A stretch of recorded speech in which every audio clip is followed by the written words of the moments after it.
Welcome back to Spirit Squared. I'm Andrew Darrington, your host. We're here at episode 8 with Josh in the historic Beckham Hotel. This is our first Zoom podcast. Looking forward to our guest. So we want to recognize the Beckham Hotel. We've got a potential first sponsor. They were on our podcast last time, the Q and Brew there in Canton. Thanks so much. If you decide to move forward, we'd love to be able to recognize you on each of our podcasts. And then at Castle and Key, that's who I'm wearing here. Went there a couple of weeks ago and had a great time there at Castle and Key. It's a beautiful property. It's the old Taylor Distillery and beautiful, beautiful property. If you ever get a chance to get down in Louisville and that area, you definitely want to stop in. Our guest tonight is the famous Alex Shaw of Whiskey Weight Loss. We're going to dive into a lot of different topics tonight. So glad to have Alex on the program. We're gonna make our first pour here. We both we're not together. I wish we were, but we're gonna make some E.H. Taylor small batch. Alex, do you drink this often or? Yeah, man, I drink this a ton. I'm a big fan of Buffalo Trace's #1 mash bill. All of the stuff across there, from the low proof stuff all the way up to E.H. Taylor barrel proof. Count me a big fan of that. So this bottle's almost empty and with good reason. Right.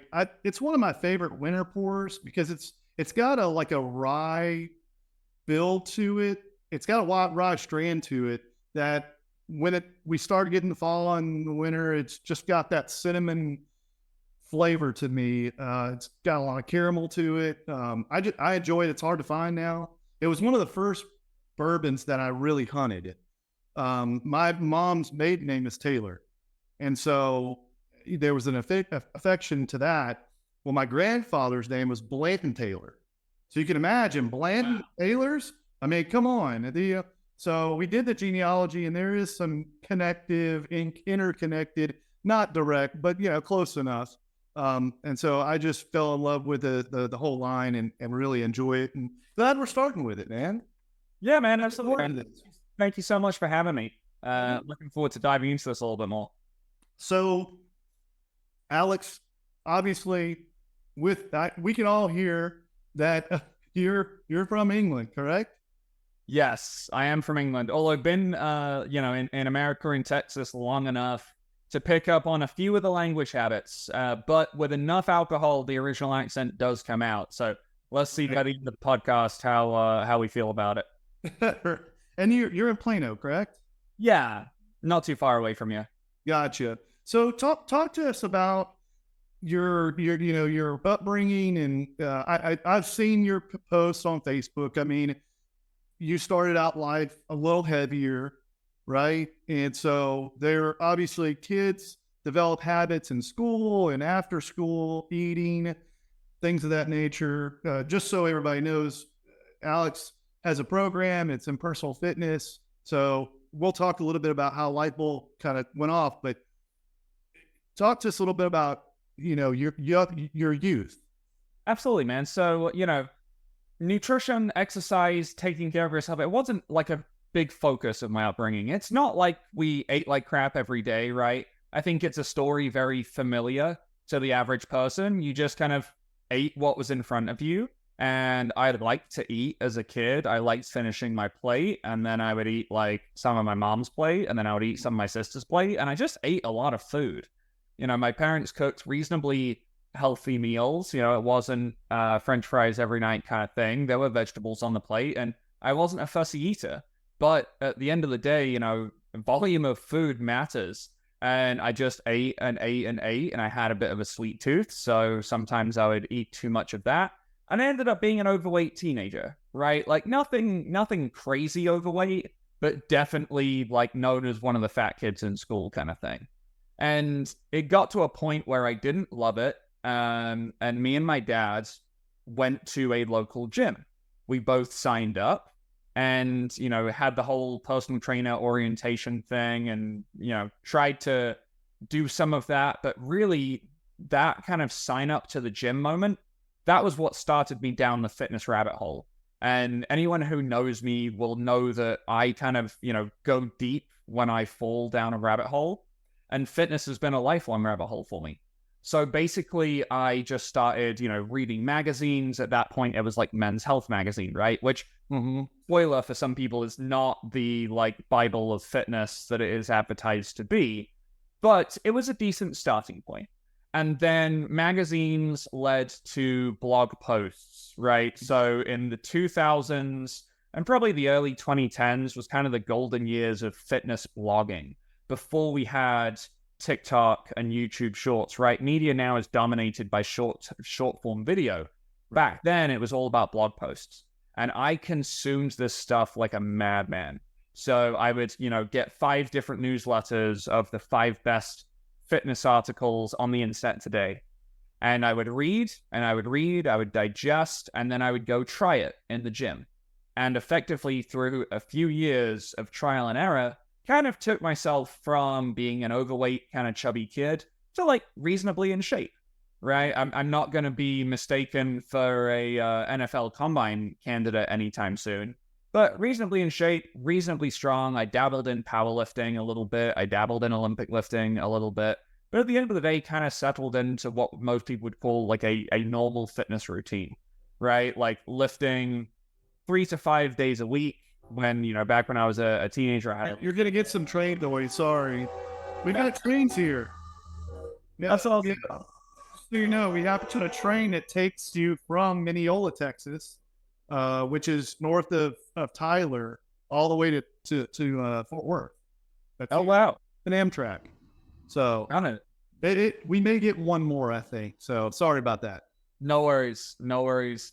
So yeah, that kind of journey of just discovering and digesting and then implementing and trial and error is really what kind of led me through this transformation as a young person. And with that physical transformation, you kind of get a lot of change between the years too. So being an overweight kid, wasn't particularly confident, wasn't particularly outgoing. And once I made that transition, like it sounds cliche, but I truly felt like a new person. You have a different outlook on life. You approach social situations differently, which was a big deal for me as a kid. And when I was kind of growing up in school, I always had like a fascination with, like, I was a science kid, right? I liked learning how the body works. When I was a teenager, I thought I was going to grow up and study medicine, right? Maybe become a doctor, something like that. And then going through the fitness transformation and seeing not only what it did to my physical kind of well-being, but also like my mental well-being and social well-being, it kind of, inspired me to pursue more of a preventative medicine approach, which ended up manifesting as personal fitness and just being able to try and do for other people what fitness had done for me. And that was really kind of like the light bulb moment that pushed me into that. And that took me to studying exercise science at university at the undergraduate level. And then I did my master's in exercise physiology. Okay. I didn't know it at the time, but there was a little bit of foreshadowing. I did my master's thesis in the effect of hangover on exercise performance. Now, this is going to get into whiskey, but it's kind of just a fun little seed that was planted there. Yeah, I saw a post where you guys would test people, like you just get them smashed and then bring them in that morning to do exercise and do testing on endurance and testing on aptitude and things like that. And that's I wouldn't be a good candidate for that. I'd be the guy on the bench laying down somewhere, something. Yeah, so that was the exact thesis I was just referencing. And actually, you would have been a perfect candidate because we were looking to see if hangover made a difference. And you may not have enjoyed it, Andrew, but you would have provided some excellent data. Yeah, I mean, as we get older, those nights impact us quite a bit more. I remember mowing the yard after some long nights, 6:30, and there was no impact. And now, no, the sun's got to come up and through the blinds for me to get up. So absolutely. I don't know how we did that as younger people, just drinking, staying up till the small hours, waking up 3-4 hours later and having a normal day. I think a night like that would take 48 hours for me to recover now. Yeah, I mean, it's got to be metabolism. That's just got to, I didn't drink a lot of water back then either. So it's maybe it was the cheap beer. I don't know that I partnered with the whiskey. Who knows? Yep. So you came to the United States to study, I assume?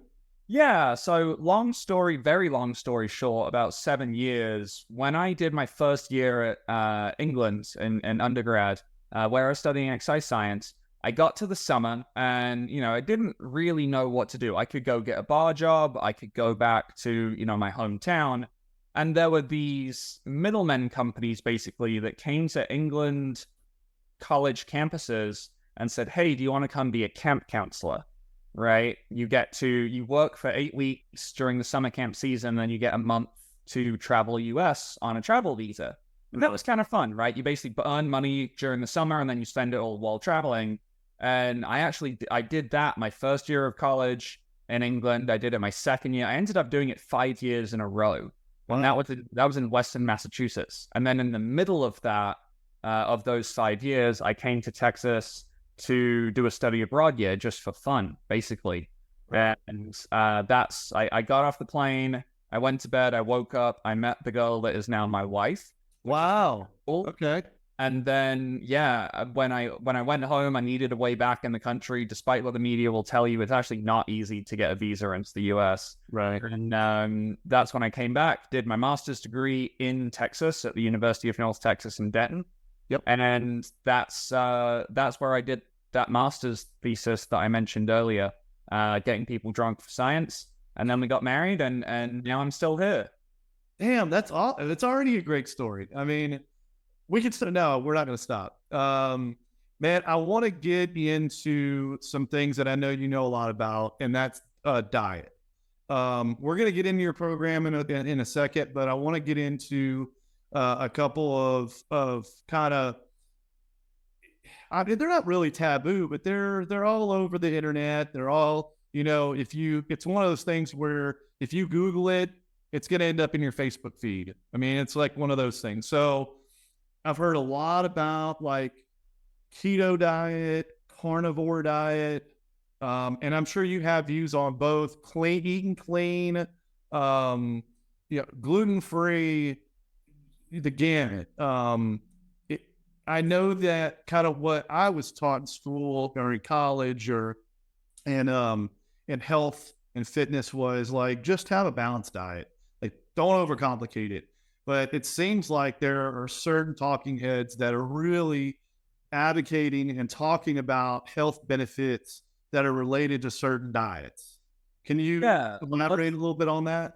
Absolutely. So I'd love to start by talking about keto and carnivore together. Okay. And first of all, I'm going to preface all of this by saying it's really hard to make money off of a balanced diet, right? If I was a fitness company and all I was doing was promoting a balanced diet, no one's going to buy that because it doesn't have a hook. Right. When you see all of these diets, right, the carnivore diet has a sexy hook, right? Eat all the meat you want and lose weight. Keto, right? Eat all the fat. The meat sounds sexy, for sure. Right. Exactly. And clean eating almost has this kind of like cult-like following where anything processed is bad, right? And all of these diets have a hook, they pique interest, and then they normally get some kind of correct science, but science that is pulled out of context to back up their claims. So intermittent fasting is a great one that I'll use for this. So there's a lot of like longevity benefits associated with intermittent fasting. But those same health benefits are also present with just general calorie restriction.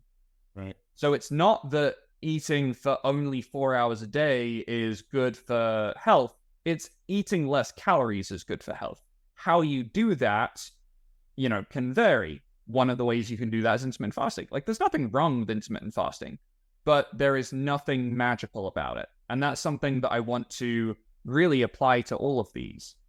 So we'll go back to keto and carnivore, right? Keto being carbs are the devil, and carnivore being everything but meat is bad. If you only eat meat and you only eat like our ancestors, then, you know, that's the secret to health, which is a great story, but not necessarily true. The reason these diets work primarily is because they get people to stop eating the ultra-processed high-calorie foods that otherwise would be included.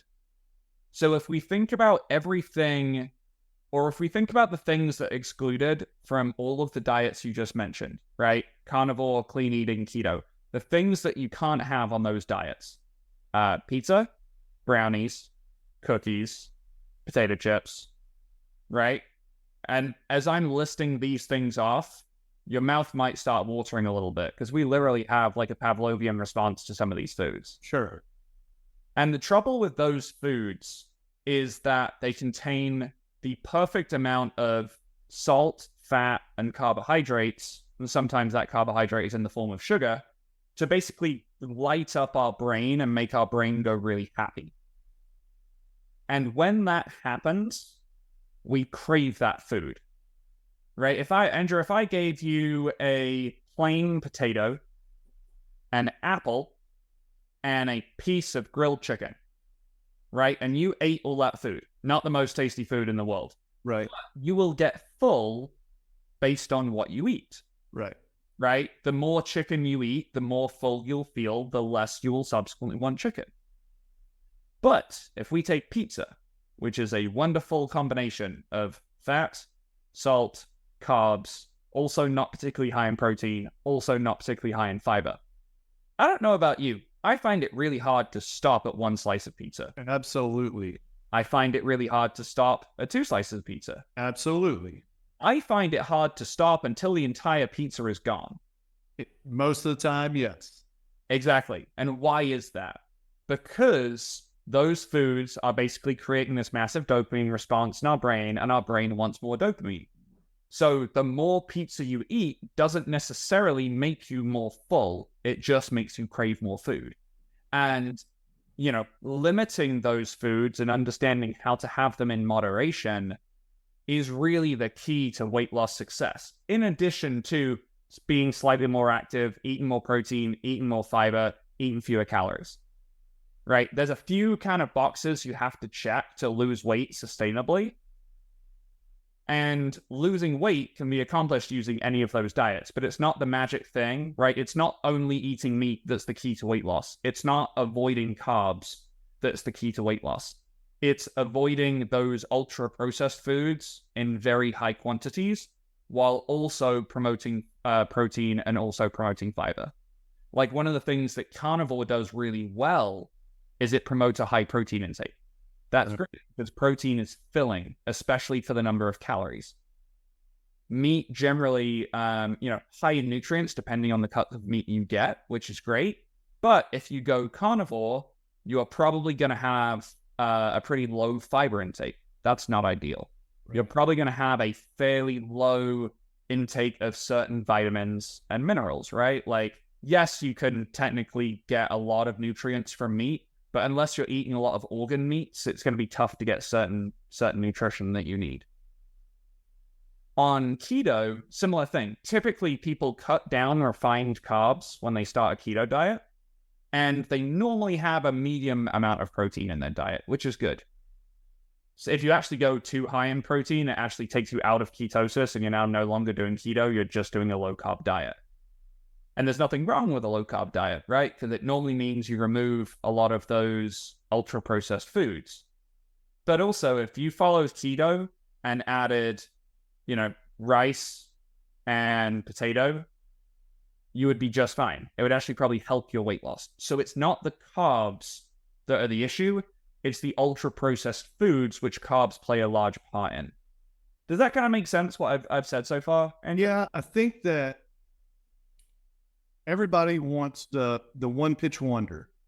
They want, it to be stupid simple. They want it to be just, if I just eat meat, then my headache stop, my backache stop, I lose weight, I feel better about myself, have less anxiety. You know, I've just like, can't remember his last name, but Jordan, Peterson. Peterson. Yeah. I mean, he's really pushed, this carnivore diet, how much it's helped his anxiety, how much it's helped his, his stamina and all these things. And somebody that's as well known as he is, a lot of people, even myself, were drawn into it a bit. And not only that, but as a male, it's a lot easier just to eat meat. Oh, Deal with the greens. I don't have to deal with the vegetables. I'm not a big bread eater personally. Some people are. You got to have a roll at every dinner or every lunch, or they got to have it, their sandwich on a bread. Down here, we have to have it on tortillas all the time or what have you. But it's an appealing way of life, is to make it simple, stupid. This is what I do, kind of a dummy effect. Yeah, and I think people are drawn to, like, human nature is fast and easy, right? That's what we crave. Human nature. On average, there are certain people who like the difficult thing and they like doing hard things for the sake of it. All power to them. But the majority of people want fast and they want easy. And that is why these diets are so popular, right? Just eat meat. Fast, easy. All right? Keto. Lose weight very, very quickly. That's the thing, right? You lose weight super quickly on keto. Right. But the problem is that when you ignore all of that nuance, ultimately it is always going to be unsustainable. There are a few people that can only eat meat for the rest of their lives. Right. Right? But that's not me. Like, I don't have kids, but if I have a 5-year-old and they come up to me and they say, "Hey, Daddy, like, here's your slice of birthday cake because it's my birthday," are you going to say, "Oh, no, honey, Daddy's on a diet. He can't have some of your birthday cake"? Right. Sure. No one's doing that. No, so it should do that and be happy, right? Right, exactly. To do that. There's got to be nuance. Because if you only do, like, fast and simple comes at the expense of long-term success. Right. Whereas if you take a little bit more time to understand some of the nuances up front and accept that maybe, 10 pounds in the first 2 weeks is not something you need to have, you can make this a much easier long-term approach. Like, at the end of the day, if you're going to drop 50 pounds, does it really matter if it takes 6 months or a year? Right. And if I had to make it a binary option of like, hey, you can lose 50 pounds in 6 months, but there's a really high chance that you regain it, 6 months after that. Or if they say, hey, you can lose 50 pounds in a year, but there's a really high chance it stays off for life. Right. Right? Like, even now, the part of our brain that goes, I want fast and easy, still wants option number one, because we prioritize now as opposed to the future. Whereas, the correct answer is the second one. And I've actually I've got a great client that really epitomizes this. So his name is Josh, and he lost over 100 pounds multiple times before me and him kind of worked together. Right. He would drop from 3-something to 2-something, go super hard. He was a big keto person while he was doing that. Right. And now what we did was we kind of slowed it down a little bit. Now he's still like 50 pounds down, right? Over a year later. And he's crushing it. And he's added a bunch of muscle mass to his frame as well. Like, looks great, posture's better, all of these good things. But we have to do a little bit of mindset work at the start to just be like, it's okay if this takes a little bit of time, right? Hopefully he's got another 50, 60 years on this planet. It's okay if we take a few extra months to get you to where you want to be. Right. And it's that... do it the right way. Sorry? And do it the right way. And do it the right way. Yeah. It's kind of like building a house. Like, you can build a house really quickly if you cut corners, but eventually that house is going to look like crap and fall down. Mm-hmm. And what's funny is when you explain it to people like that, when you say to someone, hey, do you want your builder, the one that's building your dream house, your forever home, do you want them to cut corners and, finish the job 6 months early? And they'll go, oh, no, don't do that. Why? Why would you want that? Right. right? But a house is something you can sell and you can buy another one. You can build another one. You give them that same proposition with their own body, the thing that you can't trade in, you can't buy a new one. And once it gets past a certain point of no return, you can't fix. Right. Right? They're going to try and take all the shortcuts they can. Yeah. Yeah. I think that's the biggest issue that I have, and I'm no expert, but just looking at from the outside in, that I have with the buying, just the one way street diets. Because people just can't sustain that lifestyle forever. So it works temporarily. You do it until you get sick of it, or until it becomes inconvenient for you to do it, or you get into a different lifestyle, or like you said, you have kids, your life changes, and then there's okay, well, I've got to do this, or we're now I have a new group of coworkers, and we go out on Thursday nights or whatever. There's a variety of things that happen in life that can pull you from this dedicated one way of doing things. And the same thing goes for like the pills. I am not a pill prescription person. I think that pharmacology we're in a society that's like, just take a pill and it'll fix it, versus let's take care of ourselves by a variety of things that we can do for ourselves. And then if we want to have a dram of whiskey, if we want to have a slice of pizza, 2 slices of pizza, it's not a big deal, because there's going to be balance there. The same thing with injectables. Yes, you can take those, and they're popular for appetite suppressant. But are you going to do that forever? No, you're not. There's just people, you're just not going to do it. So it's a short-term feel good. You're doing it because you're going to the beach, and you start it in January, and you're going to go to the beach in June, and you're going to be, 20 pounds thinner, and you're going to feel great during those 6 days. And then after you come back, you're going to be a sluggo, and until December. And it's just what I see the process being with these fads and these diets. And you can hear the press all you want. You can read the Google reviews all you want. But the fact is, it slaps you in the face, is that it's not permanent. Absolutely. And I'm really glad you brought up some of that stuff. I think, that the injectables, especially right now, are very popular. For good reason. This is genuinely, I think, the first pharmacological aid that works, right? But we also have to take into account everything you just said and how they work too. Any drug that's newer on the market, we don't have long-term data on it.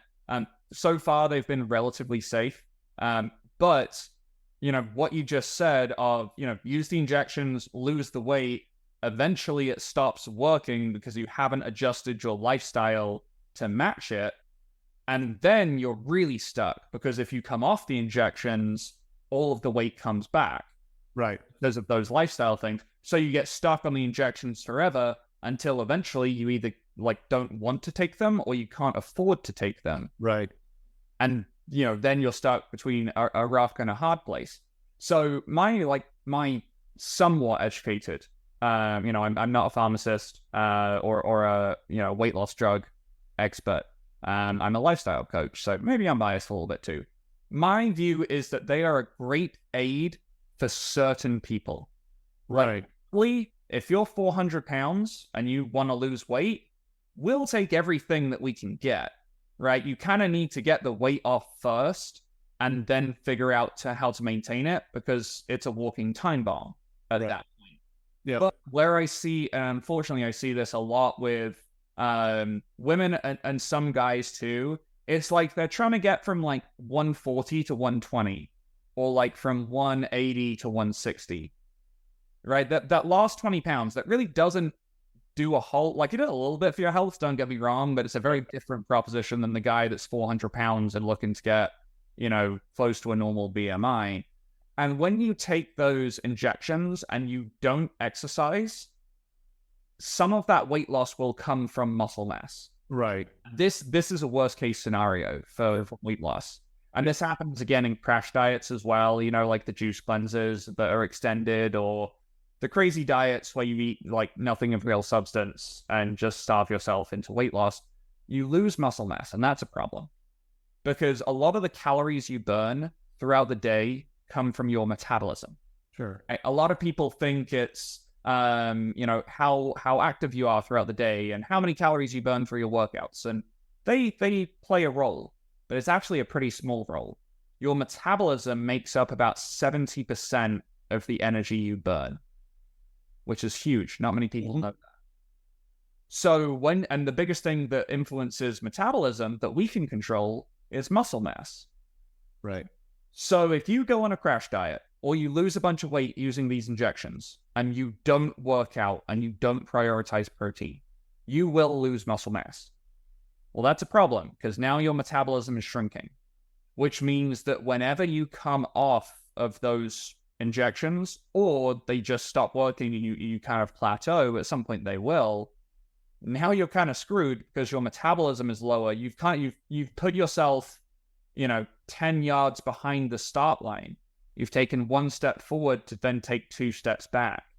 And if you don't make those lifestyle adjustments, the weight will eventually come back. Right. You'll have lost that muscle mass. So now your metabolism will be lower. And your margin for error on terms of what you eat will be much smaller. Right. So there's a reason, you've probably seen them on YouTube or TikTok or even billboards sometimes. You see the really big guys, right? Like, 220, 250 pound, and they're like thick muscle, right?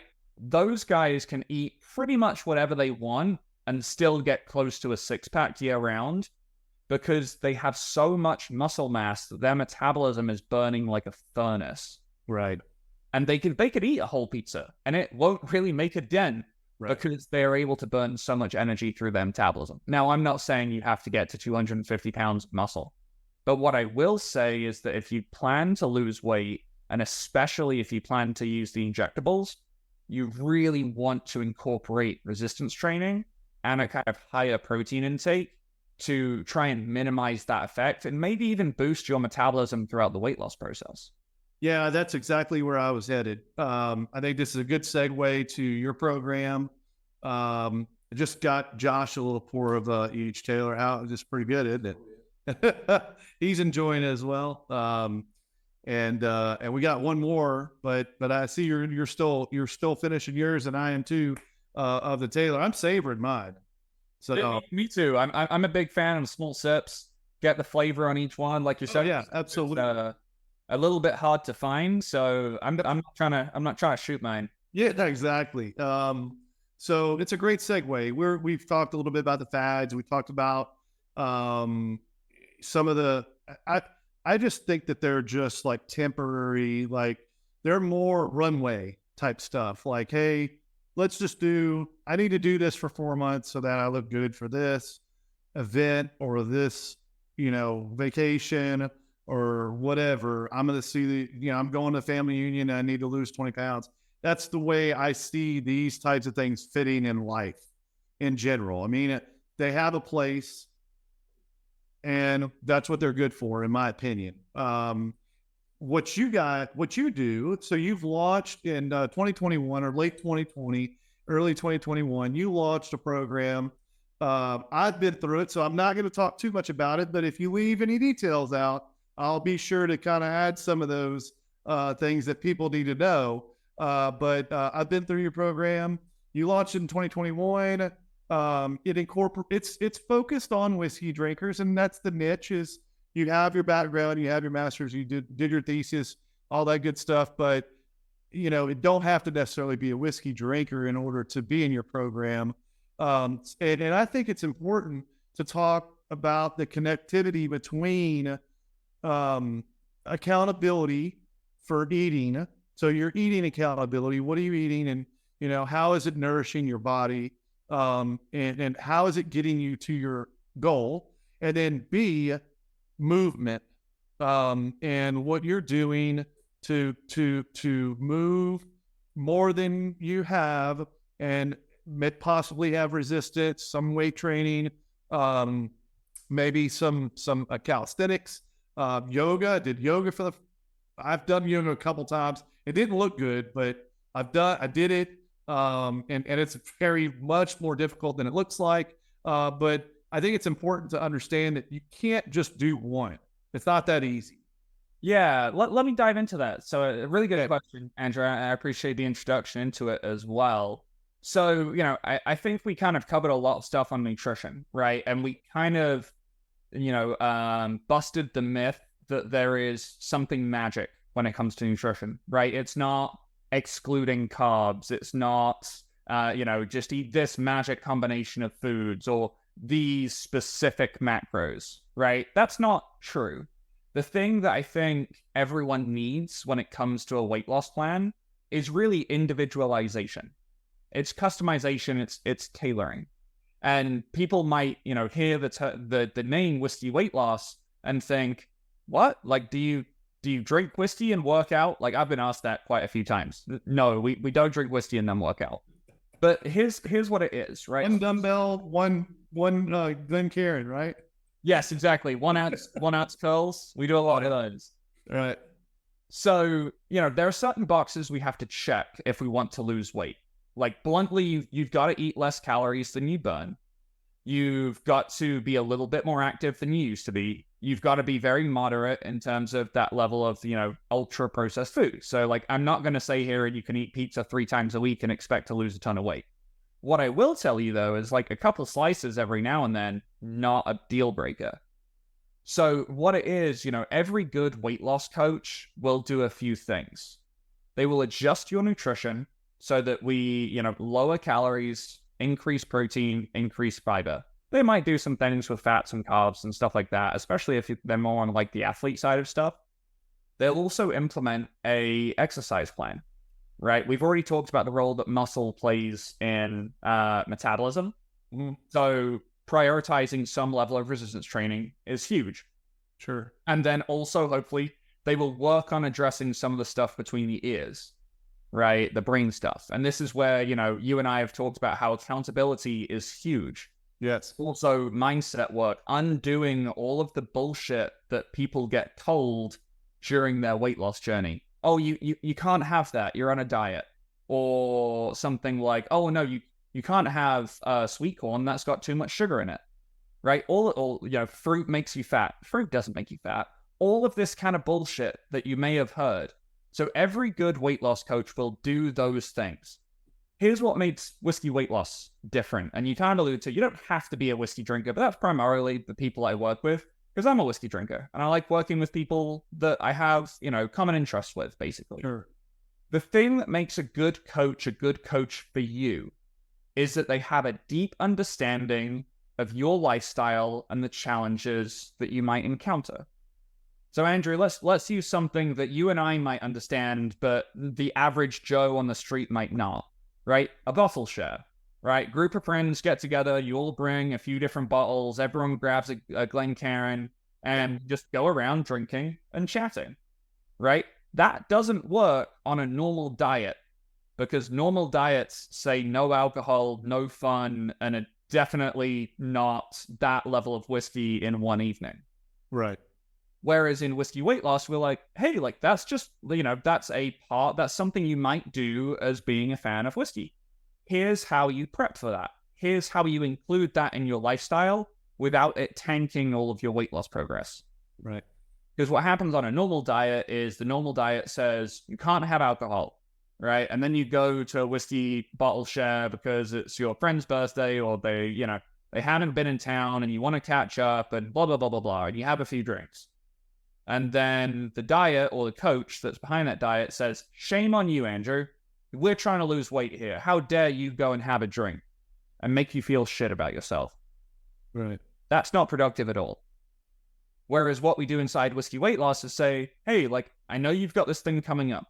Here's how to manage hydration so you don't feel like complete shit the next day. Here's how to moderate your food intake both the day before, the day during, and the day after. Nothing crazy, but just a few things here and there. Right? How to manage the post-bourbon munchies. Right. Best things to kind of late night snack on. and how you can maybe make some easy adjustments during the day to have a bit more flexibility for your social occasions. Yeah.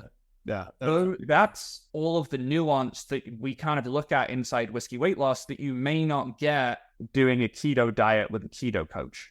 Right. So, exercise is absolutely a part of it. Some people like to work out at a gym. Some people like to work out at home.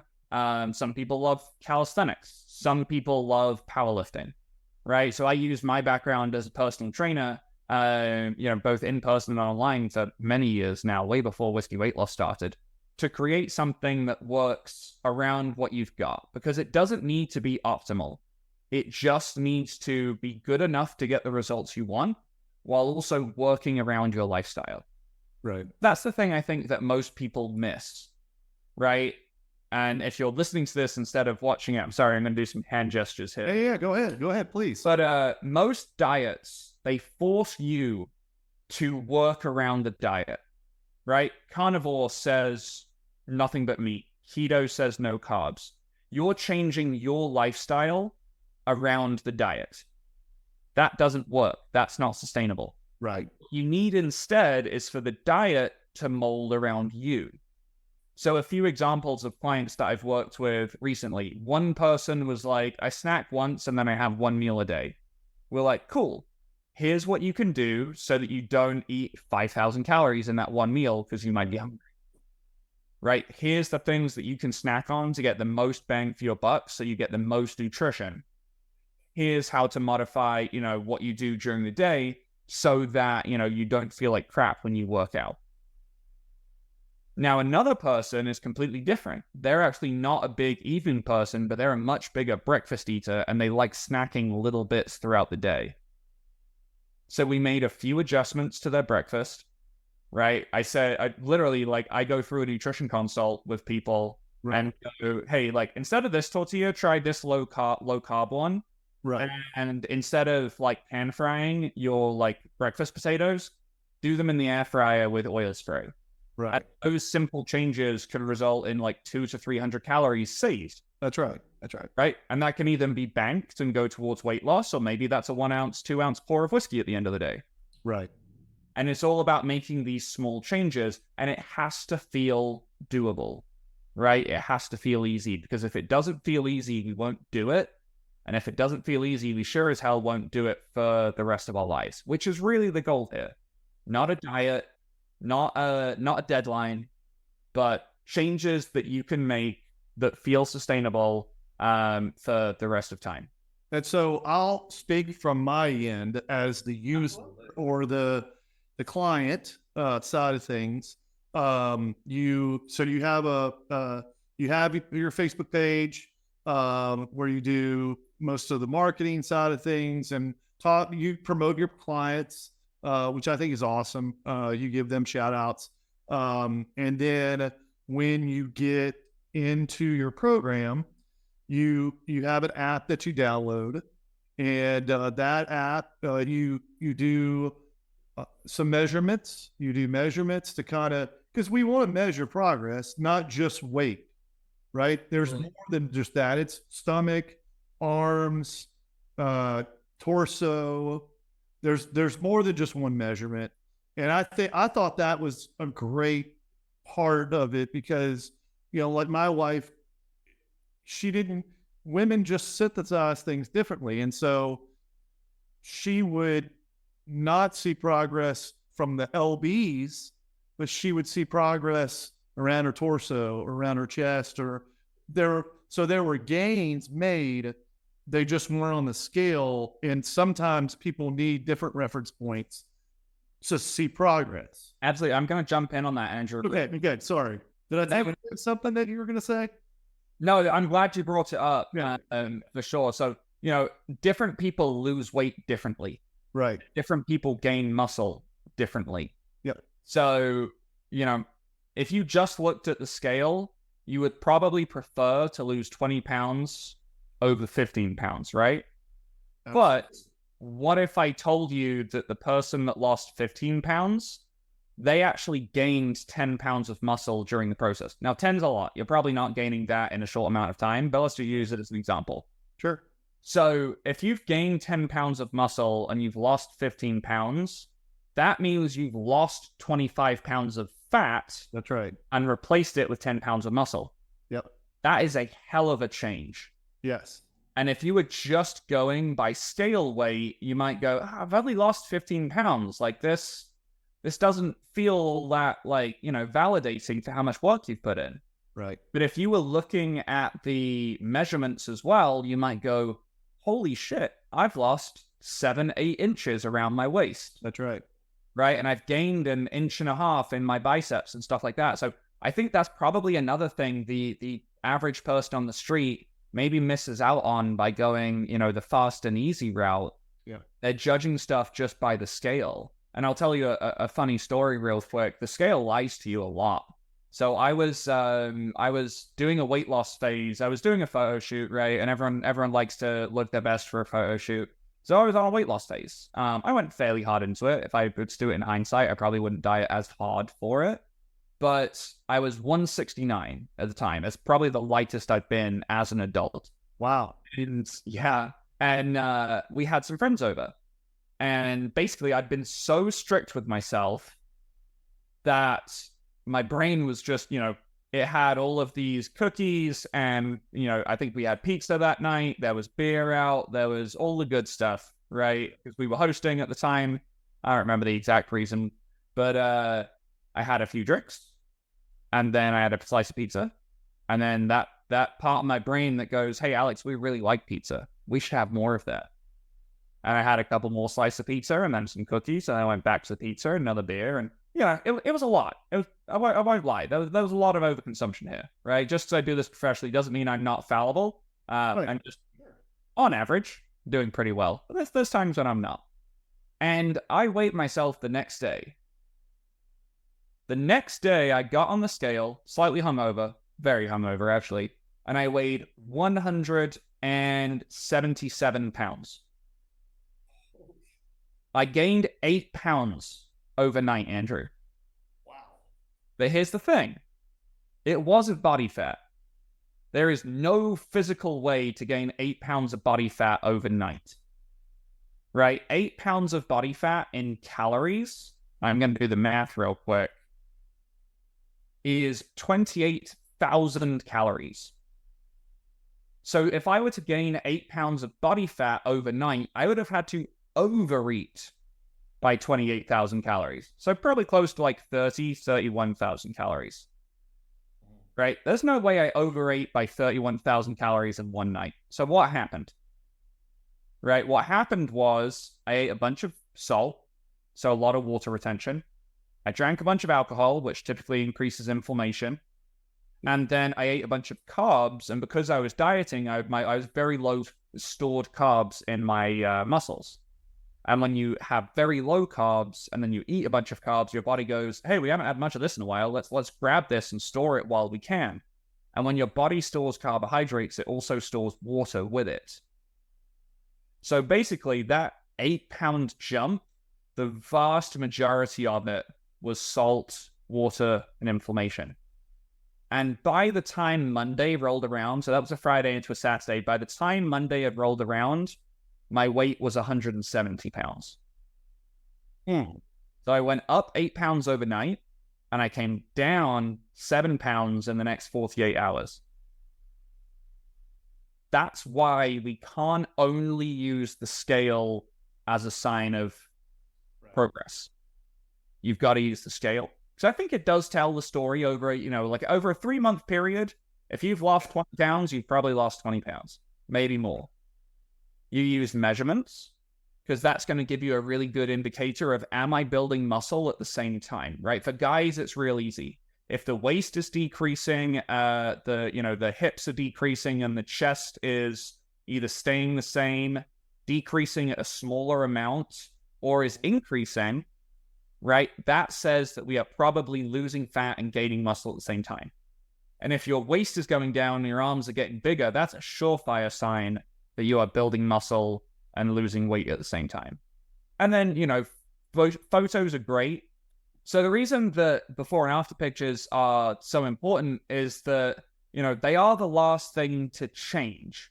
It's important to acknowledge that, because what 20 pounds, looks like in your brain is probably not what it looks like in reality. When you go to the grocery store and you check out and you see all of those magazines, you see the crazy before and after photos, that's not actually what that looks like. They've lighting and they've used certain tricks of the trade to make it seem a lot more dramatic than it is. A lot of people assume that like, oh, hey, I'm 220. If I lose 20 pounds, like I'll be ripped. It's like, probably not. You're probably going to have to lose like another 20 pounds and get down to like 180 to look ripped, right? You'll look in shape at like a strong 200, but you're not going to have, a six pack at that weight. I mean, you can, but you've got to be carrying a hell of a lot of muscle to do it. So, I think you need to have multiple ways of tracking progress. So the scale is great over a long period of time. It tells a story. Measurements are great because it validates what the scale is saying, or it allows you to see progress that the scale is hiding. And then photos just provide a visual representation of what that progress looks like. You just have to understand it's probably not going to look like a magazine cover, 20 pounds down. Right. Yeah. So just to elaborate on your app provides a lot of substitutes for things that we're used to eating. You alluded to that a little bit earlier about the low carb tortillas, which I thought was very helpful. There were certain foods that we ate where pastas, as another example, where the app would suggest, instead of eating this, eat these. If you can find this type of flour or this type of cornmeal, go with this. And I think also the app also had some nuances to the sheer amount that you're buying too. So if I'm buying a 3-pound bag, it would recommend me to buy a 2.5-pound bag or a 2-pound bag, because it knew that I was probably boiling the whole bag in one dinner.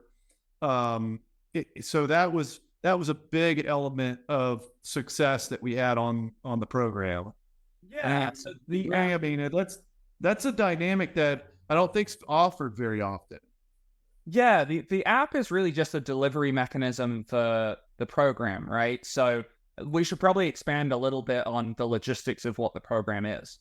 So the program is really divided into multiple pillars, right? We've got the nutrition element, we've got the exercise element, we've got the brains, element, working on all the stuff between the ears, and then we've got the accountability side of stuff. So the nutrition, the exercise side of things, and working on the stuff between the ears, that's all delivered through the app. And then alongside that, we have our coaching calls as well. So these are, conversations that you and I had, Andrew, where it was a recap of like, cool, what did you learn this week from stuff inside the app? And then what do we need to tweak moving forwards? Right. So just like you mentioned, like my favorite thing to help people with is those simple swaps, right? Like a lot of people love tortillas. Mission, the tortilla brand, they do these low carb tortillas, and they're like significantly fewer calories, higher protein, higher fiber, so they're more filling, and they taste great. Like if you blind tested them, I would have a hard time pulling them. Absolutely. We talked about pasta as well. So chickpea pasta and lentil pasta, there's a slight texture difference, but really not a ton. And especially if you're mixing it with like a meat sauce or a tomato sauce or, something which, you're not just eating straight noodles, it's a great substitute, tastes very similar, but you get way more protein, way more fiber. So when, we talked earlier about making sustainable changes, that's exactly what this looks like. And just, that was all kind of delivered through the app. But, I want to stress, we talked a lot throughout the process, Andrew, and I think a good coach does that, right? They open up with their people. Like, it's using the app. I mean, it was beneficial because it's giving you recommendations. It's giving you resources and choices, and I thought that was important through the process because you're learning that. You're learning how to make adjustments, and the other thing I learned was don't be so chinchy when you're coming when you're focusing on your health. So I can go buy the $1.50 can of tomato sauce, or I can pay $2.50 for the jar of tomato sauce. That's a better solution for my end goal. And if that becomes part of what I think about, then when I go to the store, I'm reading labels a little bit closer. I'm maybe using the app while I shop and try to figure out ways of doing what I want to do, but it being better for me. So it's, and we'll get into like what I'm saying. I know what I'm saying, but I want to use a punchline word, but also, so you have the working out piece. So you have the food element. And the other thing I'll add to the food element is this: a lot of accountability there, because every time you're eating, for the most part, you're snapping a photo of what you're eating. And it's not a gotcha moment. It's more of like, hey, my coach, you, needs to know, is a plate too big? Is it too small? Is there balance? What are we eating here? And when is it? Is it breakfast?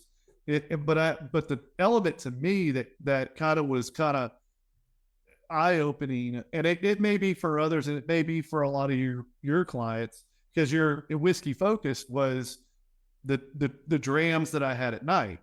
So yeah, I don't have any kids at home. You don't either. And I'm sure some of the clients you have either maybe have older children or no children, or maybe have the young children that go to bed at 8 o'clock. And we're eating maybe later than usual, which is may not be necessarily healthy. And then we're having a dram or two or three or four while we watch the football games on Thursday night or Friday night. And so looking at that data was eye-opening. When we had our sessions, it was like, well, wait a minute, is this necessary to do this? And so it was an aha moment for me to understand and reflect and know that, well, wait a minute, this isn't, you're just doing this out of repetition. You're not doing this because you enjoy it. It's because you have access and you can do it because you don't have any kids to take care of, right? So that, for me, it was an aha moment. I'm sure you have other clients that have aha moments that are similar or different, or maybe it's the same. I don't know. Absolutely. No, I think that's a huge one. And since, this is Whiskey Weight Loss and this is a spirits focused podcast, I think it makes sense to talk about it maybe a little bit more. So I think with alcohol, it's a really interesting thing. I was having this conversation with someone literally earlier today, and they were asking me like, hey, what's the sweet spot for whiskey when losing weight? And it was an interesting question, because sweet spot implies that, there's the middle is best normally, right? And bluntly, with alcohol, like, the less is best for weight loss. Like, if you want to lose weight, one of the best things you can do to make it easier on yourself is not drinking. That's why everybody recommends it. But the problem is, we like drinking. We like whiskey. Like, we have friends through whiskey. Whiskey's fun. So the balance becomes, how do we enjoy the thing that we want to enjoy without having it impact our health and our weight loss? And so some people will ask me like, okay, well, how much can I drink while still losing weight? And to me, that's maybe the wrong way to look at it. The way I look at drinking and health is, when does an adult beverage like add value to the, occasion? When does it add extra happiness? Right? Let's take that bottle share as an example. Not drinking a bottle share definitely changes the experience. Sure. Right? But not drinking on a random Tuesday night doesn't really change the experience much. Right. Right? The TV is going to look the same whether you have, 1 ounces or 4 ounces.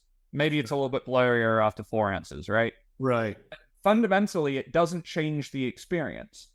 So I look at it as, this drink, which I know is not helping me towards my weight loss goals, what is it giving me in exchange for taking me further away from my weight loss goal. Yeah. And if that value exchange is I get to hang out with my friends, I get to talk about whiskey, I get to appreciate a really cool distilled beverage, that's worth it. Right. To an extent, right? If you're drinking a fifth of whiskey a week, I don't care how social you are, it's probably not worth it at that point. Right. Whereas, let's call it 2 drinks a night, which I think by government standards is technically still moderate drinking, right? Two drinks a night, Monday through Thursday, when you're just watching TV and got nothing to do, that's not worth it for me. Yeah. Maybe it is to some people, but those people are going to have to accept the consequences that come to their health because of that. Right. Because you can only take a horse to water, right? You can't make it drink. Yeah. Yeah. My version of that is I can explain how alcohol affects weight loss, but at the end of the day, people are going to drink if they want to drink. Right. People that really are looking to find that balance and explore that nuance, those are the people that are going to have a ton of success being able to, achieve their health goals, whether it's looking better, feeling better, more energy, feeling confident like it was for me as a kid.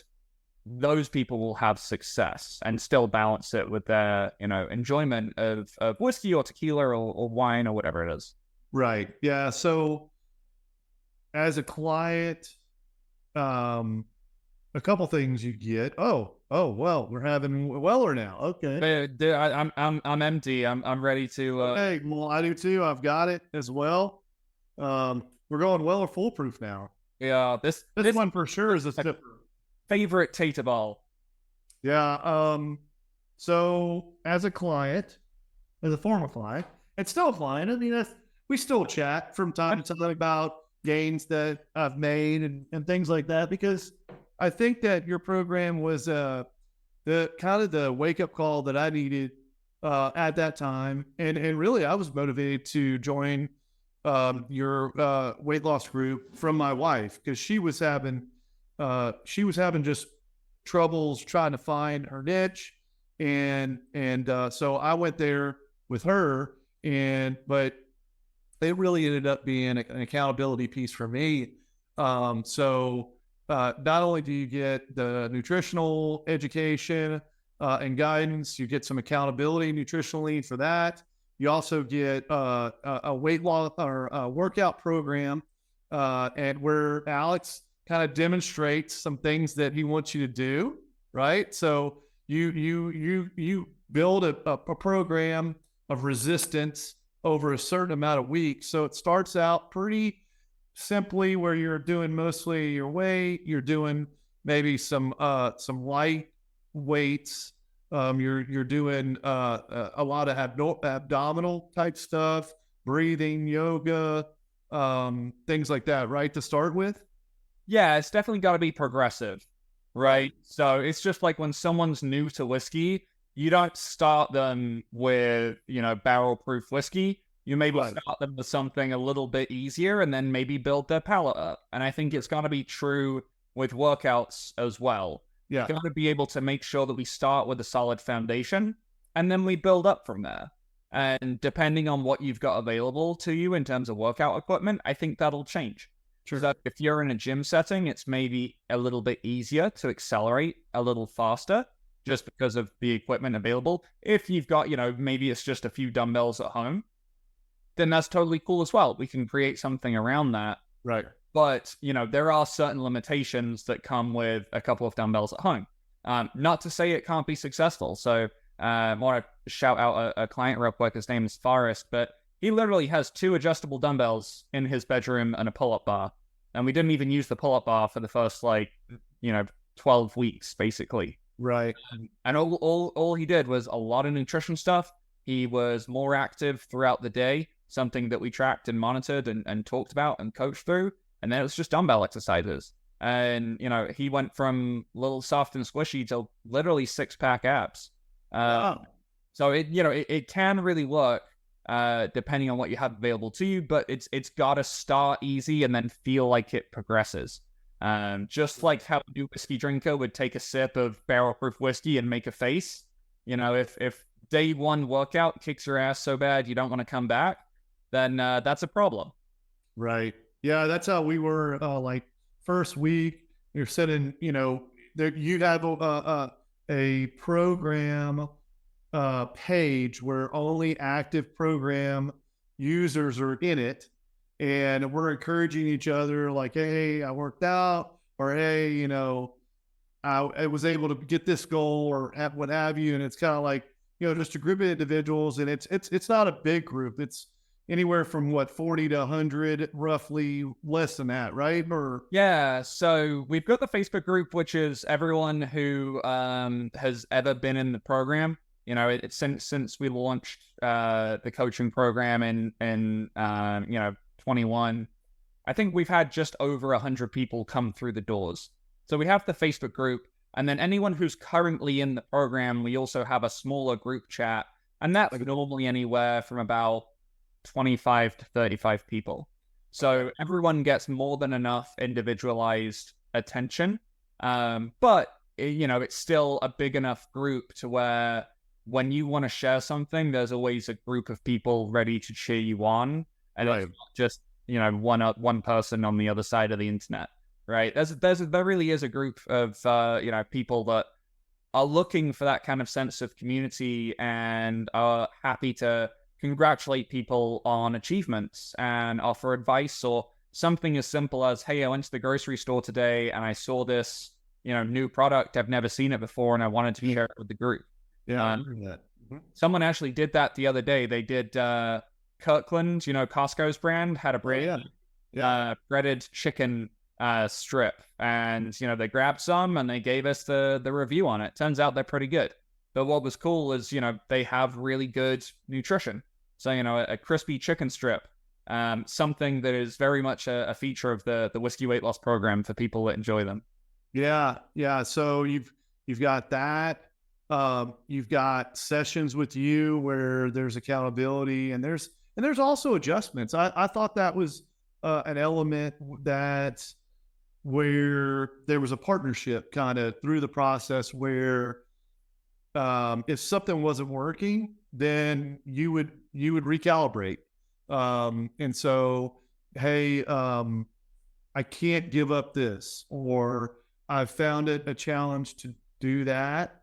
And you'd say, all right, well, okay, understood. If that's going to be something that's a non-negotiable, then we're going to make an adjustment to where this is going to have to be more restrictive, or we're going to have to do this a little bit more. Being adaptive as a coach, I'm sure it goes a long way with the clients and their potential. Absolutely. No, and I think that's, part of a good coach's approach. I'm going to circle back to that building a house, like, analogy. If you're building a house and you say to the builder, like, hey, I've decided I want an extra bathroom and it's a non-negotiable. And the builder says, like, hey, well, this is the budget that we're working with. If that's a non-negotiable, that's cool, but we got to do something somewhere else so that we can pinch some pennies, right? Right. And it's exactly the same approach in nutrition and weight loss. It's like, hey, if you want that glass of whiskey every night and that's non-negotiable, that's totally fine. But we're going to have to do these things to allow you to do that and still hit your weight loss goals. Dude, thank you for shouting that out. I really do appreciate that. And I think adjustments have to be part of the process. Sure. Yeah. And then the measurements, the photos. I mean, it collaboratively, it's a very fulfilled process that you go through, and there's a lot of elements, but ultimately you're training yourself to be intentional. And that was the kind of the gotcha word. I didn't want to say it earlier. But so you want to be intentional about who you want to be, and you want to be this certain way, or you want to look this certain way. You're intentionally thinking that you want this. Okay, here are the intentional actions and the intentional, accountability that goes along with that. So it's a great partnership. It's a very transparent process. there's not a lot of excuses at that point. You do the work, you see the results, you're intentionally thinking about, and that's what I remember about that process through that amount of time, that I just remember, and it's led me on to what I've done now. That I was very intentional about what I bought. So I didn't go and buy the potato chips. I didn't go buy certain pastas. And even if we were having to get together, you got egg noodles, or you got, certain lentil noodles or whatever. That just was the standard going forward. And it was an intentional idea and thought to do it. And coming out of that program, I kind of drew a line in the sand and said, hey, I have to, I'm not getting any younger. I have to start some type of resistance training. Luckily, and shout out to Dave and Dylan. They were my Garage Gains guys. We in the March, I started really hammering home the diet, and my things were mostly lunch was kind of my getaway from my wife, because my wife, she hammered like very good eating at dinner. And so I got away from her at lunch because she wasn't around. And so I just kind of did my own thing. And I started getting in these, I'm really a creature of patterns.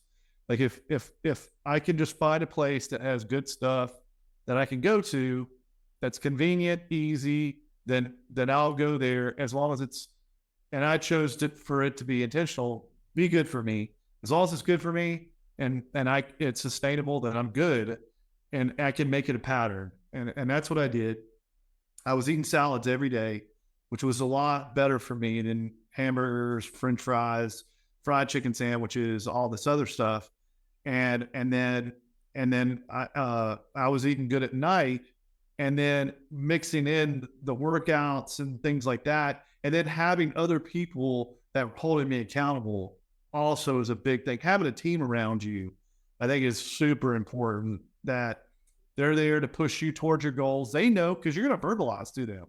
You're going to tell them, hey, I want to be 150 pounds, or I want to bench press 200 pounds, or whatever it is. You're going to go into the gym. You're going to talk to them about what your goals are, what you want to do.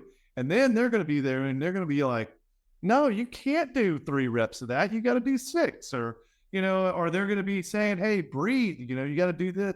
It's all these like little nuances that help you move forward through this process. And it was great going through the program with my wife.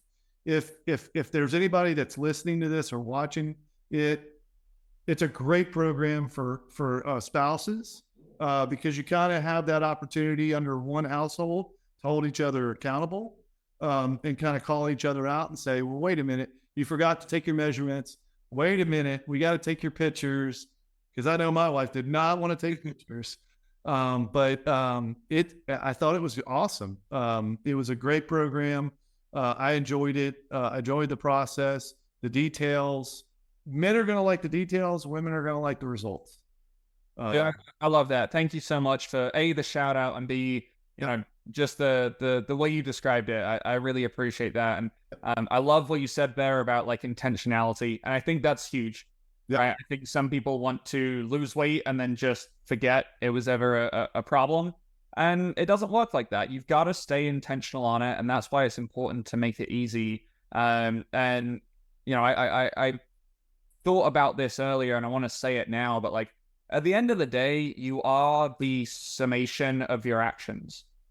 And that thought came to me or popped into my head when you said about, buying the $1.50 jar of tomato sauce or the $2.50 one that's a little bit healthier. It's like, you are what you do. And if you are intentional when it comes to food, if you are in a pattern when it comes to healthier meals, if you do prioritize and spend some of your time looking after your body and getting your workouts in, you are going to be the result of those actions. Sure. Whereas if you drink for no reason during the week, and, you sneak in packs of chips when no one's looking, and, all those things that you probably shouldn't do, but do anyway, like then you are going to live the result of those actions. So, dude, I just want to say thank you for summarizing so well. And then, yeah, that piece about intentionality. I don't think I've ever had anyone articulate it like that, so I'm totally going to steal that and use it on Facebook somehow. Well, here's the thing: is when I think about intentionality, I think about somebody making a decision to take a pill, and somebody making a decision to do an injectable. That's intentional. Those are intentional activities, but they're leading to temporary results. Does that make sense? Yeah, and I think that's a great point about you've got to match intentionality with the right approach. Right. No one accidentally does the carnivore diet. There's intention behind it. No one accidentally does the keto diet, right? There's intention behind it. But you've got to pair that intentionality with the right methods that are also sustainable. Right. And I think there's a trade-off too that, I mean, so if I decide to work out for an hour, that's an hour that I could have been laying on the couch or could have been watching TV. And then on top of that, there's also soreness that possibly comes from that. And, muscle fatigue, there could be ligament fatigue, like tennis elbow or whatever. I mean, you're going to have that. But ultimately, and I found this, even when I've had maybe a night out and I don't want to go work out, when I do it, and I've seen some of your posts where you're like, you do it, you slug through it, you weren't your best, stamina wasn't the best, your results weren't the best, you didn't lift with the vigor that you typically have, but at the end of the process, you feel 100% better. Oh yeah, no one ever leaves the gym regretting walking in. Right. The heaviest weight in the gym is the front door. If you can lift that, the rest. I love that. That's awesome. All right. So one last thing. I don't want to deep dive into it because we need to get into your new business, man. So you got this whiskey weight loss, and then you've got a new endeavor that you just launched. So I want to get into that. But can you talk a little bit about supplements? Because I found that has helped my process a little bit, and I would suppose that would help some others. So can you talk a little bit about supplements and maybe how that may fit into that process of maybe moving forward and making gains or what have you? Absolutely. So supplements is such a massive topic that I'll focus on just a few quick things. I know I threw a curveball at you. We didn't have that, but that's okay. It's something I love talking about because I think it's something that a lot of people find, mysterious or interesting. Right. And I'll share this. So when it comes to fat loss, there is no magic supplement, right? We know this. That there's a few drugs that work fairly well. The injectables are one of them, but we've talked about the pros and cons with those. But with supplements, there's no pill that is going to, no root extract, blah, blah, blah, blah, blah, that's going to speed up the weight loss process. There are a few good supplements for health, right? So vitamin D is something that if you don't get outside very often, might be a good idea. Okay. If you don't eat a whole lot of fish oil might be a good idea. Those are health supplements. And then where I really think supplements kind of shine is actually in the strength and muscle building process. Yes. So when it comes to strength building, one of the ways you get stronger is by, building muscle. To build muscle, you need protein, and you can get that from, chickpeas, you can get that from chicken, you can get it from beef. Like bluntly, one of the easiest ways to get it is just through powders and shakes and stuff like that. Some people love them, some people hate them, right? So you got to find one that you enjoy or at the very least tolerate. But that's a very easy way to get your protein in. And then the kind of the wonder drug, which I think is where you were coming from this, Andrew, is actually creatine. And creatine is a supplement. It's actually a element that is found naturally in steak. But you would have to eat, I think 24 ounces of steak a day to get the same amount of creatine as one tiny scoop. And one tiny scoop of creatine is enough to increase muscle strength, enough to increase muscle endurance. If you increase strength and endurance, you also lift more weights. When you lift more weights and then you eat more protein, you build more muscle, and the cycle kind of repeats. It also potentially has some benefits in terms of brain health as well. So it's not 100% established, but it seems to have a protective effect when it comes to things like Alzheimer's and things like that. So that's kind of like just a fun hidden health benefit of it. But creatine is one of the most studied, most safe supplements out there. Unless you have pre-existing kidney disease, in which case high protein may not be a good idea. If you already have really high creatinine levels in your blood panel, talk to your doctor before taking creatine. But for the majority of people, creatine and supplemental protein, vitamin D, and fish oil are all really good ideas. Good deal. All right. Hey, you still have well or foolproof?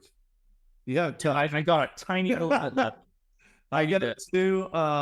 Cheers. Just Through Zoom. Yeah. Yeah. So good. It's so good. It's still weeded. The weeded bourbons. Though, did the weeded bourbons, the wheat whiskeys, and the high proof ones specifically, like that's such my jam. Like Old Elk is another one. The MPG juice. I love that stuff. I love Weller Full Proof.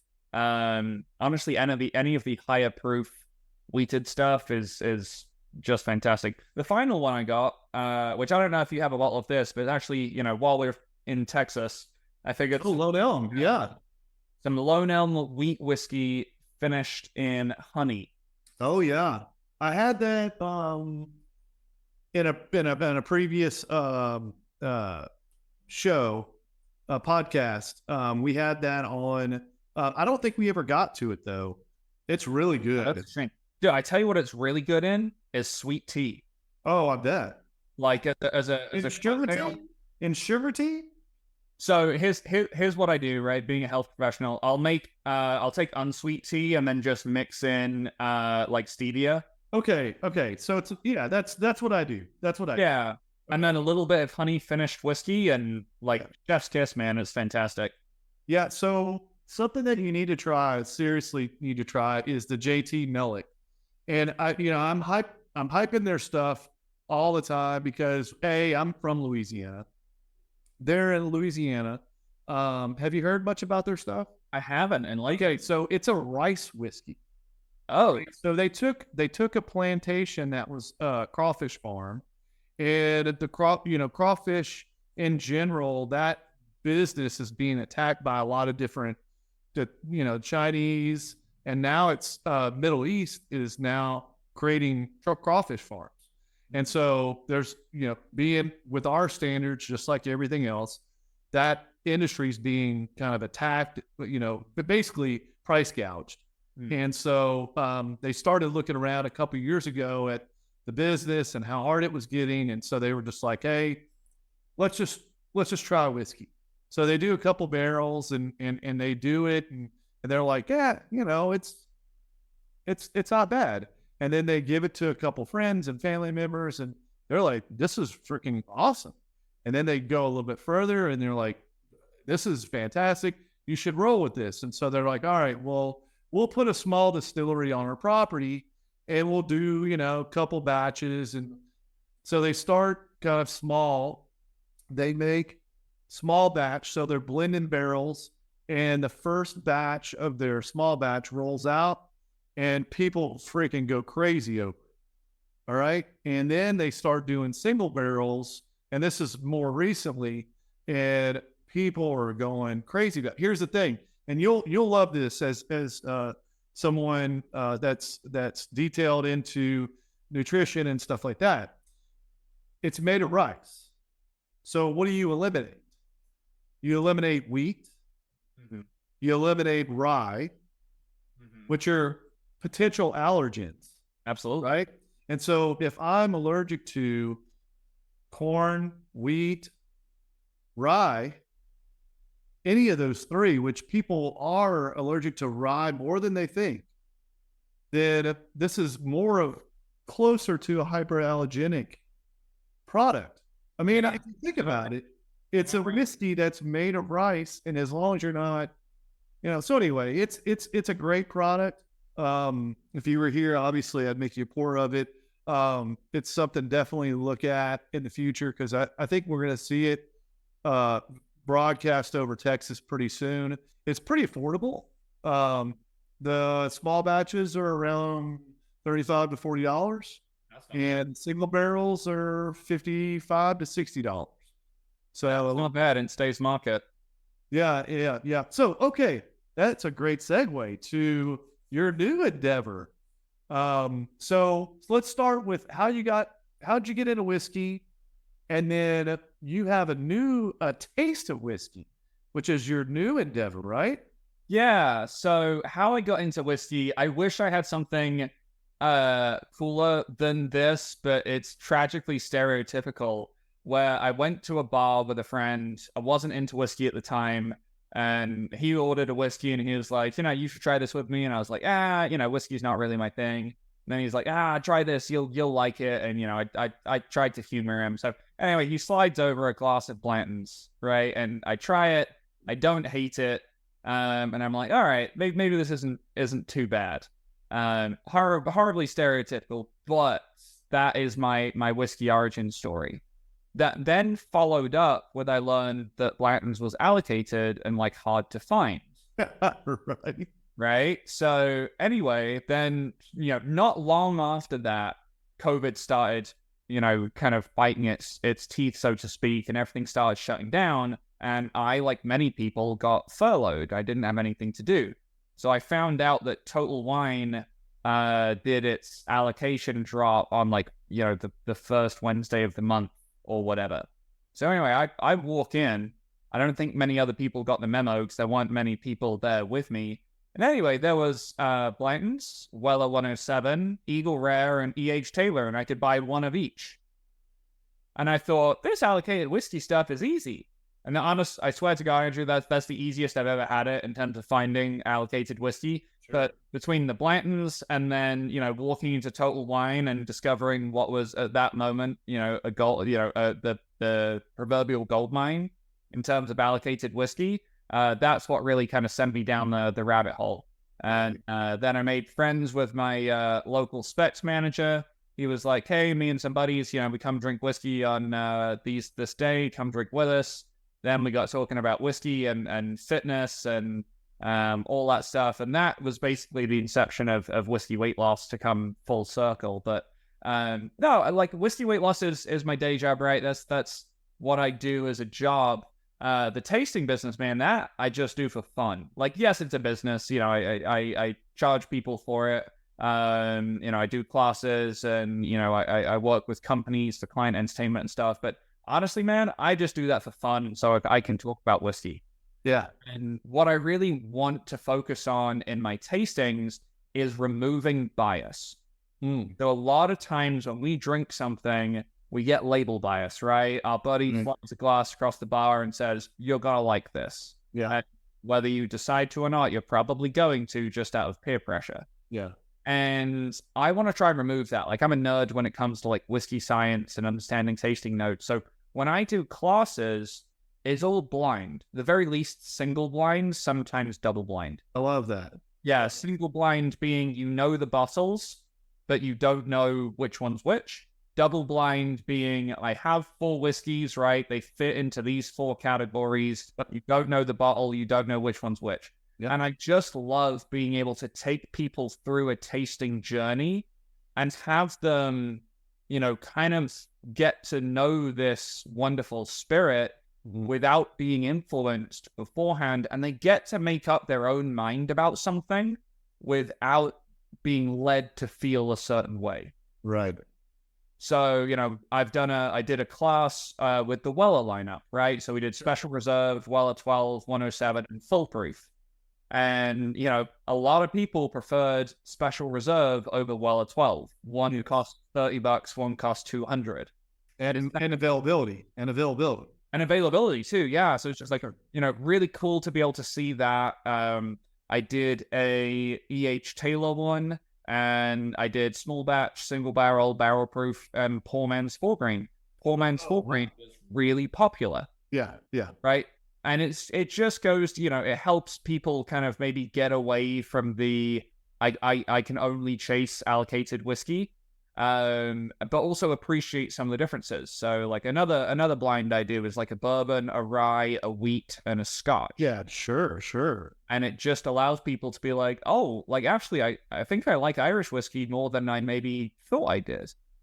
And I'm a teacher and a coach by heart, and it's just a way for me to express that and have a little bit of fun with it. And bluntly, I get to pay to drink whiskey and talk about whiskey. So like that's the best job in the world, in my opinion. I mean, so a lot of people don't know this, but this podcast was originated from a sampling. It wasn't really a sampling business. It was more like, hey, bourbon at the Beckham Hotel.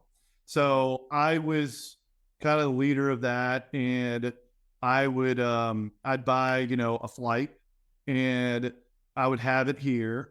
And a lot of it, some of it was blind, some of it wasn't. Some of it was like Texas, some of it was we're gonna do Kentucky, we're gonna do 100 proof or less, 100 proof or over.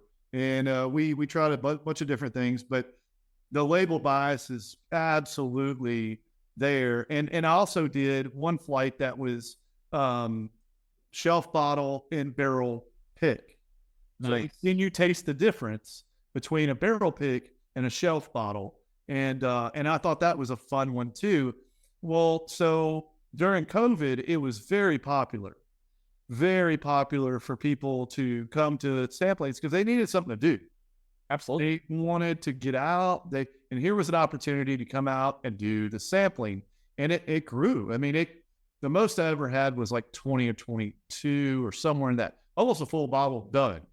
That's impressive. So it was really fun. We had city officials, we had just a little bit of everybody there, and it was very interactive. And my favorite part of the whole thing, even though it's a lot of work, right? I mean, it's a lot of work. It is more than people think. You're setting up the glasses. You got to get the bottles.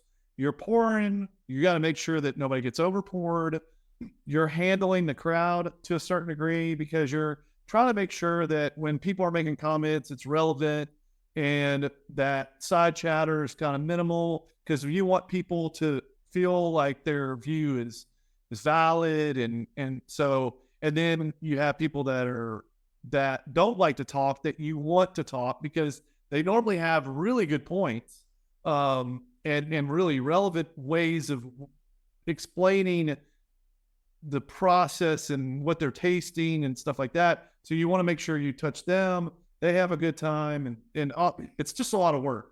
I know that. I've done it a bunch of times. So then, and then you're coordinating it month to month. Well, it got to a point after COVID where it was just not like the participation wasn't there.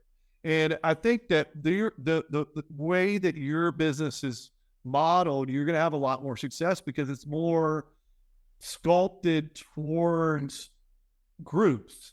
Whereas I was just hosting it. It was like, hey, on the 12th, we're going to have a flight here, and this is what we're going to do. Versus what you're doing is, hey, look, do you have 10 people we can bring together and have this? And you tell me what you want. Do you want this to be blind where you let me kind of take control? I think that's a great way of sculpting a fun night. Yeah. And the thing about it is, like, one of my favorite flights that we do from time to time out here in East Texas is a budget bourbon flight. So you take the price of maybe the sampling down just a hair, and you still have the same kind of setting and stuff, but you're sampling bottles that are sub 40, sub 50, and then you get into the Old Bartons, and you get into the Ezras, and you get into bottles that we tend to overlook. And one that constantly comes up is Heaven Hill 7 Year. That one is just a solid performer that people overlooked it because it's available a little bit more now. And Elijah Craig and Wood Forest, Wood Forest Weeded. Those are all, ones that kind of get overlooked. And so I enjoy that a lot. Buffalo Trace obviously is a solid performer in a lot of those blinds. But I enjoy those because it's so interesting to kind of get people's feedback on something that they can see the product, but they don't know who made the product. And then those Blanton killer bottles, they're like, oh, this is Blanton's, it's fun. It's a great atmosphere too. Yeah, I couldn't agree more. It's, I haven't had a bad event. There's been quieter events, there's been rowdy events, but there's not been a bad one yet.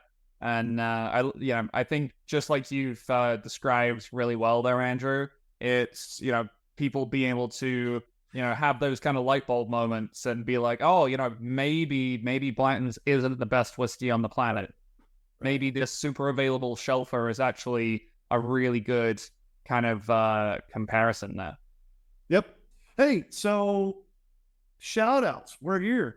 We're to the point where you get to talk about maybe somebody who's impacted you recently in the past.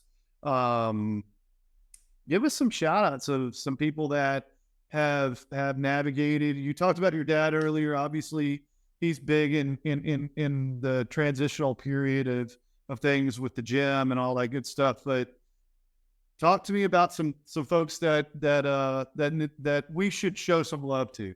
Absolutely. So I'll do one personal one and one professional one too. So personal one's very close to my heart. So he was taken from us a touch too early, unfortunately. But my grandfather was a really massive influence on me, and he always encouraged me to be entrepreneurial. He was a big history person. He loved teaching. He was very passionate. And, I'd like to think I channel a lot of the stuff that he, really lived for. And he inspired me a ton in terms of how I live and kind of how I do things. So shout out to Theo.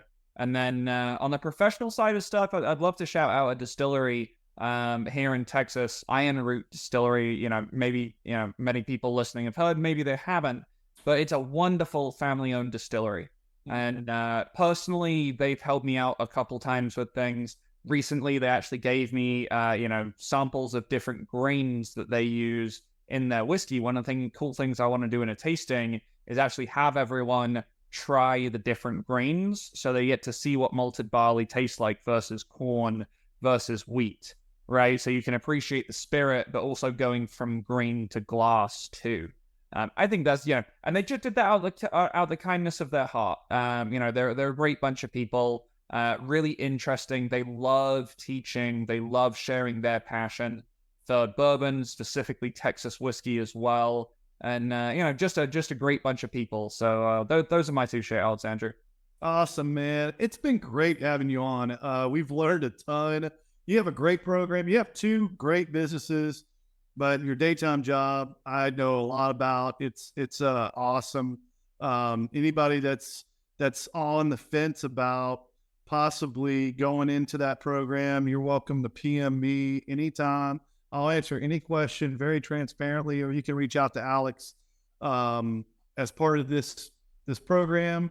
I can link you with him, and we can get you started on that program. It's been awesome. Episode 8, Josh, thanks for being here. We had some technical difficulties to start this program, but we got through. We got through the challenges. We had some great pours. So our next programs get pretty serious. Not that this wasn't a serious one, but we get into some seriousness. That my goal for this program was to have some pours, enjoy whiskey and things like that, but also champion some local heroes and entrepreneurs and folks that will just put their heart out there and show us their spirit. And we're going to start that process in the next couple of weeks. And we've got a couple of weeks that we're talking about. By the way, This is perfect timing, Alex. We got the holidays around the corner. We do. We had some temptations.